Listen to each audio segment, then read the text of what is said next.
చెప్పేది ఈ రోజు రాజ్యాంగాన్ని పూర్తిగా కూని చేసిందంటే కాంగ్రెస్ పార్టీ.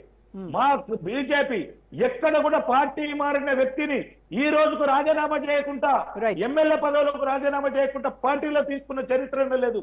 పార్టీలకు వస్తున్నామంటే ఫస్ట్ ఎమ్మెల్యే పదవికి రాజీనామా చేయండి. ఒక పార్టీ బీఫామ్ తర్వాత గెలిచిన వాళ్ళు అన్నాము, మళ్ళా బై ఎలక్షన్లకు వెళ్ళాము. మీరు ఆ సాంప్రదాయాన్ని మీరు పాటిస్తలేరు, విలువలు పాటిస్తలేరు. రాజ్యాంగంలో కొన్ని ఉంటాయి, సదా సాంప్రదాయాలు ఉంటాయి. లింగారెడ్డి అన్న గారు ఎమ్మెల్యే గారు చేసేందుకు నేను చూశాను. వాళ్ళకు సభా సాంప్రదాయాలు అంటే తెలుసు, విలువలు అంటే ఏంటో తెలుసు. కాంగ్రెస్ పార్టీ ఈ రోజు మీ ముఖ్యమంత్రి మాట్లాడుతున్న భాష ఏ విధంగా ఉంది?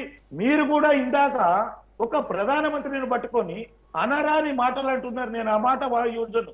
మనం ఒక ప్రొఫెషనల్ వేలాగా ఉన్నాము. ఇక్కడ మన డిబేట్ ను లక్షల వేల మంది చూస్తున్నారు.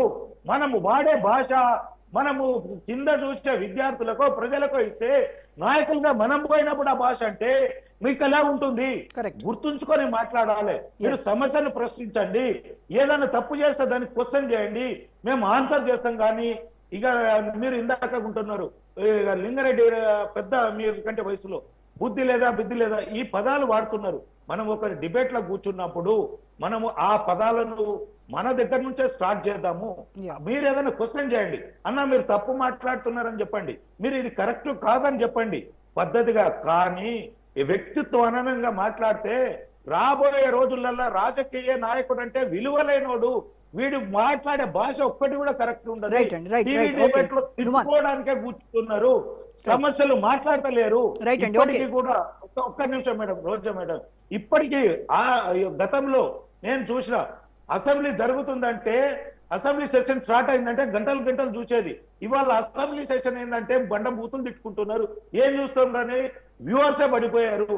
మరి ఇప్పుడు ఎంతో కొంత ఇప్పుడు టీవీ డిబేట్లు చూస్తున్నారు.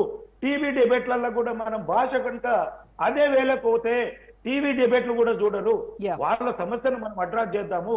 మీరు తప్పు చేస్తున్నారా, మేము తప్పు చేస్తున్నామా, మీరు చేసేది కరెక్టా, మనం కరెక్ట్ చేద్దామా, మీరు మనము ఏం చేసినామనేది చెప్పుకుందాము. ప్రజల నిర్ణేతలుగా నిర్ణయిస్తారు. కానీ లాంగ్వేజ్ అనేది చాలా ఇంపార్టెంట్. రైట్ అండి. ఓకే, నుమన్ గారు తెలంగాణలో విలువ ఉండదు. ఒకటే సబ్మిషన్ మేడం ఒక్క సబ్మిషన్. మధ్యప్రదేశ్ లో వాళ్ళు వచ్చినప్పుడు 15-16 మంది వస్తే వాళ్ళతోటి రాజీనామాలు చేసి ఉప ఎన్నికలకు వెళ్ళారు.